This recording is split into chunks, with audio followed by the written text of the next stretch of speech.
Lecture 1 સ્વાધ્યાય 3.2 આપણે જે શીખતા હતા 1 થી 3 દાખલા પૂરા થયા. હવે એમાં આગળ વધીએ દાખલા નંબર 4. નીચે પૈકી કયું સુરેખ સમીકરણ યુગ્મ સુસંગત છે કે સુસંગત નથી તે જણાવો. જો સુસંગત હોય તો ભૌમિતિક રીતે એટલે કે આલેખની રીતે એનો ઉકેલ શોધવાનો છે. પહેલું સમીકરણ યુગ્મ આ રીતે છે x y = 5 એને આપણે સમીકરણ નંબર 1. બીજું સમીકરણ આ રીતે છે 2x + 2y = 10. તમે જોઈ શકો છો બીજા સમીકરણમાં 2 સામાન્ય લઈએ તો કૌંસમાં રહેશે x + y = 10. 2 એ 10 ના છેદમાં જાય એટલે કે x + y = 5. સમીકરણ નંબર 2. બંને સમીકરણ તમે જોશો સમાન છે. આપણે એને દ્વિચલ સુરેખ સમીકરણ યુગ્મના સ્વરૂપમાં ફેરવી દઈએ તો આ રીતે લખાય બંને સમીકરણ x + y - 5 = 0. બીજું સમીકરણ પણ આ જ રીતે x + y - 5 = 0. a1x + b1y + c1 = 0. a2x + b2y + c2 = 0. આ દ્વિચલ સુરેખ સમીકરણ યુગ્મ સાથે સરખાવીએ તો a1 = 1, b1 1 થશે અને c1 થશે -5. સેમ બીજું સમીકરણ પણ એનું એ જ હોવાથી a1 a2 અને b2 એ પણ સેમ એના જેવી જ કિંમત થશે. હવે એનો ગુણોત્તર લઈએ. a1 છેદમાં a2 બરાબર 1 ના છેદમાં 1 એટલે 1 લખો તોય ચાલે, આ રીતે લખો તોય ચાલે. b1/b2 1 ના છેદમાં 1, c1/c2 -5 ના છેદમાં -5 એ પણ આવશે 1 ના છેદમાં 1 અથવા 1. એટલે કે a1/a2 બરાબર b1/b2 બરાબર c1/c2. ત્રણેય ગુણોત્તરની કિંમત સમાન હોવાથી આપેલ સમીકરણ યુગ્મ સંપાતી રેખાઓ દર્શાવે. સંપાતી એટલે એક જ રેખા. બંને સમીકરણો સમાન હોય એનો આલેખ એક જ રેખા આવે. અનંત ઉકેલો છે અને તેથી સમીકરણ યુગ્મ જે છે એ સુસંગત સમીકરણ યુગ્મ છે. આ રીતે આપણે નક્કી કર્યું કે સમીકરણ યુગ્મ સુસંગત છે કે નહીં, જે અગાઉના દાખલાઓમાં પણ તમે શીખી ચૂક્યા છો એટલે એમાં કોઈ વાંધો ના આવે. અને હવે એનો ઉકેલ આલેખની રીતે જોઈએ. બંને સમીકરણ સમાન છે એટલે બંને સમીકરણના ઉકેલ પણ સમાન આવે. એમાંથી કોઈ એક સમીકરણનો ઉપયોગ કરીએ. x + y = 5 પરથી y ને સૂત્રનો કરતા બનાવો તો x એ બાજુ જાય એટલે માઈનસ થાય એટલે કે y = 5 - x. x ની કોઈ પણ જુદી જુદી કિંમત લઈએ તો y ની કિંમત મળે. જેમ કે અહીંયા લીધી છે ને 0 5 2. તે ગણતરી પણ બતાવી છે. x = 0 લઈએ તો કિંમત મૂકીએ y = 5 - x ની કિંમત 0 મૂકો એટલે y ની કિંમત મળે 5. એ રીતે 5 મૂકીએ તો 0 આવે અને 2 મૂકીએ તો 3 આવે. હવે આ કિંમતો મેળવ્યા પછી આપણે એનો આલેખ દોરીશું. આલેખ તમને દોરતા અગાઉ પણ શીખવાડ્યો છે x અક્ષ અને y અક્ષ. મોટા મોટી કિંમત 5 છે એટલે x અક્ષ પર આપણે 6 સુધી લીધા, y અક્ષ પર આપણે 6 સુધી લીધા.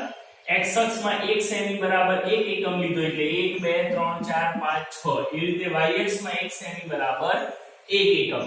પહેલું બિંદુ છે જ્યારે xm 0 ત્યારે ym 5, xm 0 ત્યારે ym 5, xm 2 ત્યારે ym 3 અહીંયા જોઈન થશે. અને ત્રીજું xm 5 ત્યારે ym 0. એટલે કે આ રીતે ત્રણ બિંદુઓને એક લીટીમાં જોઈન કરીએ તો એક સીધી રેખા મળે. આ સંપાતી રેખાઓ કહેવાય. એટલે બંને સમીકરણનો ઉકેલ સમાન છે અને આ રીતે તમે એનો આલેખ પણ દોરી શકો. તો આ જ રીતે હવે એનો બીજો દાખલો જોઈએ. સમીકરણ યુગ્મ આ રીતે આપ્યું છે x - y = 8. બીજું સમીકરણ છે 3x - 3y = 16. દ્વિચલ સુરેખ સમીકરણના સ્વરૂપમાં ફેરવીએ તો પહેલું સમીકરણ થશે x - y - 8 = 0. બીજું સમીકરણ થશે 3x - 3y - 16 = 0. a1 a2 અને a1 b1 c1 a2 b2 c2 મેળવીએ દ્વિચલ સુરેખ સમીકરણ યુગ્મ સાથે સરખાવીને તો a1 એટલે 1, b1 એટલે -1, c1 એટલે -8, a2 એટલે 3, b2 એટલે -3, c2 એટલે -16. હવે એનો ગુણોત્તર લઈએ તો a1/a2 થશે 1/3, b1/b2 બરાબર -1/3 એટલે કે માઈનસ માઈનસ પ્લસ બરાબર 1/3 અને c1/c2 ગુણોત્તર લઈએ એટલે કે -8/-16, 8 દુ 16 એટલે કે 1/2.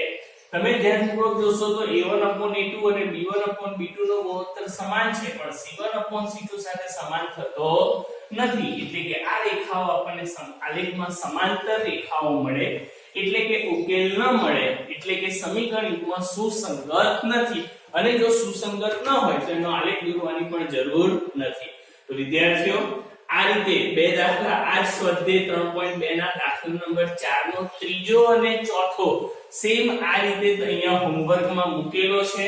તમારે જાતે ચકાસવાનું રહેશે સમીકરણ યુગ્મ સુસંગત છે કે નહીં. જો સુસંગત હોય તો આ રીતે કિંમતો લઈ અને આલેખ દોરવાનો છે, અને એ તમારે ક્લાસ ટીચરને હોમવર્ક સેન્ડ કરવાનો રહેશે.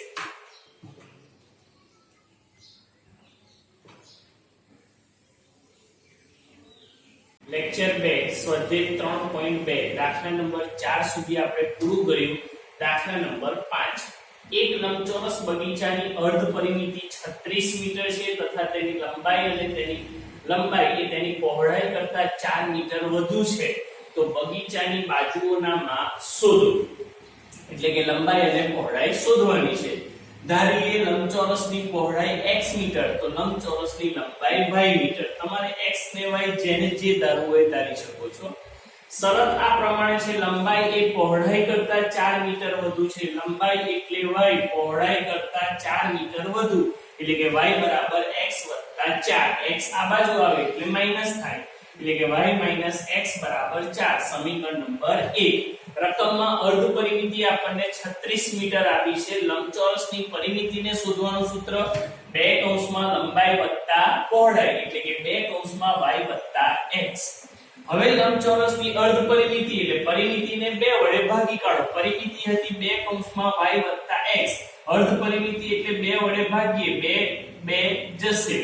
અર્ધ પરિમિતિ આપણને આપેલી 36, અહીંયા 2 ગયા એટલે રહ્યું y વત્તા x. x જે છે y વત્તા x જે છે એને ક્રમમાં લખી, એટલે y વત્તા x બરાબર 36. સમીકરણ નંબર 2. આ રીતે બે સમીકરણ મળ્યા પછી તમે આલેખની રીતે એનો ઉપયોગ કરતા તમને ફાવે છે. કોઈ પણ કિંમતો લઈએ. સમીકરણ 1 પરથી y બરાબર 4 વત્તા x, સમીકરણ 1 પરથી x y ને સૂત્રનો કરતા બનાવીએ તો થશે 4 વત્તા x.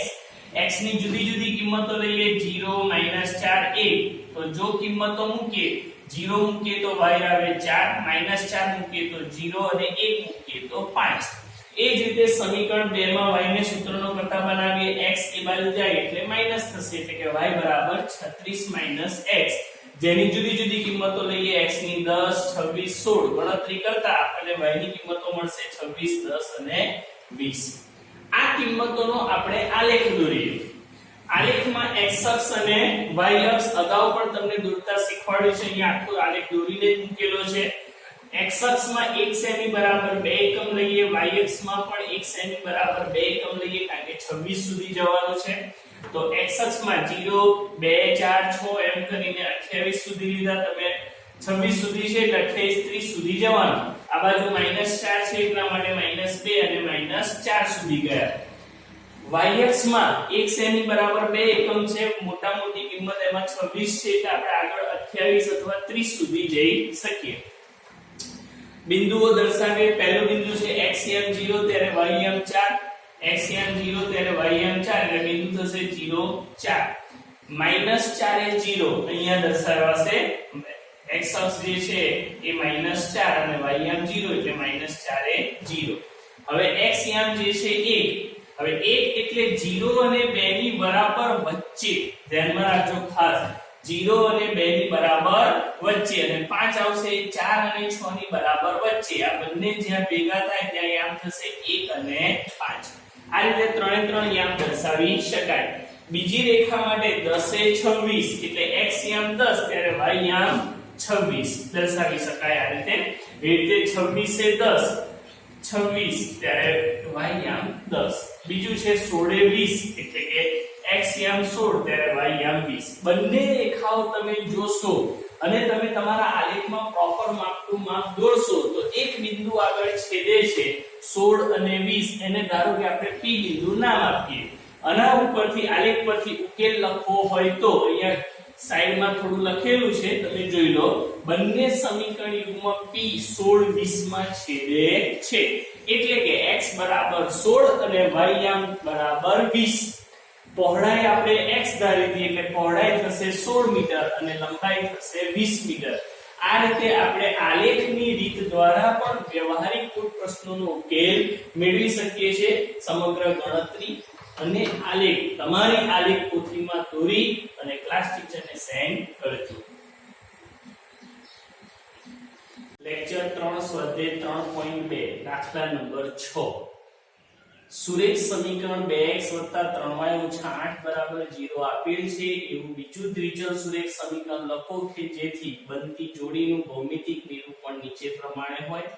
નંબર 1 છેદતી રેખાઓ, 2 સમાંતર રેખાઓ અને 3 સંપાતી રેખાઓ. આવા દાખલામાં તમારે સમીકરણ જાતે બનાવવાનું અને ઘણા બધા ઉકેલ હોઈ શકે. તમે કોઈ પણ કિંમત લઈ શકો છો.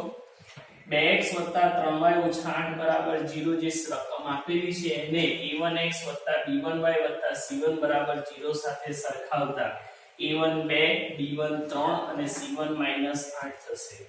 બીજું દ્વિચલ સુરેખ સમીકરણ આપણે a2x b2y c2 0 લઈએ તો નંબર 1 છેદતી રેખાઓ માટે આપણે ગુણોત્તર જાણીએ છીએ. a1/a2 is not equal to b1/b2 થાય. a1 b1 અને c1 ની કિંમત છે જેમાં a1 અને b1 ની કિંમત મૂકે તો 2/a2 is not equal to 3/b2. અહીંયા a2 અને b2 ની આપણે કોઈ પણ કિંમત લઈ શકીએ. જે પૈકી આપણે લીધી છે a2 5 b2 2 અને c2 -5. માંગેલ દ્વિચલ સુરેખ સમીકરણ એના કારણે થશે a2 એટલે 5x b2 એટલે 2 y અને c2 એટલે -5. એટલે કે સમીકરણ બનશે 5x 2y - 5 0. આ વિકલ્પ માટે ઘણા વિકલ્પ શક્ય બને છે. એવું નથી કે આ કિંમતો લઈ અને તમે સમીકરણ બનાવી શકો. એવી રીતે નંબર 2 સમાંતર રેખાઓ. તો સમાંતર રેખાઓ માટેનો ગુણોત્તર આપણે જાણીએ છીએ. a1/a2 b1/b2 is not equal to c1/c2. આમાં ફક્ત a1/a2 અને b1/b2 સમાન છે. આવી કોઈ પણ સમાંતર રેખામાં 2x 3y - 8 0 માટે બીજી સમાંતર રેખા આપણને 2x 3y - 8 ના બદલે કિંમત આપણે બદલી -12 હોય 0 હોઈ શકે. એ રીતે નંબર 3 સંપાતી રેખાઓ માટે તમે ગુણોત્તર જાણો છો. a1/a2 b1/b2 c1/c2. ત્રણે ગુણોત્તર સમાન થાય એટલે અનંત ઉકેલો મળે. અને અનંત ઉકેલો માટે બીજી રેખા આપણે એના કરતા બમણા મૂલ્યની લઈએ. એટલે 2x છે એના બદલે 4x જે છે, 3 છે એના બદલે 6y અને 8 છે એના બદલે 16. એટલે કે 4x 6y - 16 0 હોઈ શકે. આ વિકલ્પ માટે પણ ઘણા વિકલ્પ શક્ય બને છે. આ રીતે તમે એક માર્ક્સના દાખલા પૂછાય તેમાં કામમાં આવે. હવે હોમવર્કમાં આ સ્વાધ્યાય 3.2 ના બધા જ દાખલા શીખવાડ્યા. એનો 7મો દાખલો તમારે એના આધારે ગણવાનો રહેશે. અને ચોપડીમાં આપેલા, જો તમારી પાસે ચોપડી અવેલેબલ હોય તો ચોપડીમાં આપેલા તમામ ઉદાહરણો પણ તમારે હોમવર્કની નોટમાં લખવાના રહેશે. અને આ સાથે આપણું પ્રકરણ 3 અહીંયા સમાપ્ત થશે. આખી નોટબુક જે છે પ્રકરણ 3 ની જે તમે બનાવી છે ક્લાસ ટીચરને સેન્ડ કરી હશે. અને હવે જે બાકી છે એ પણ તમે સેન્ડ કરી દેજો.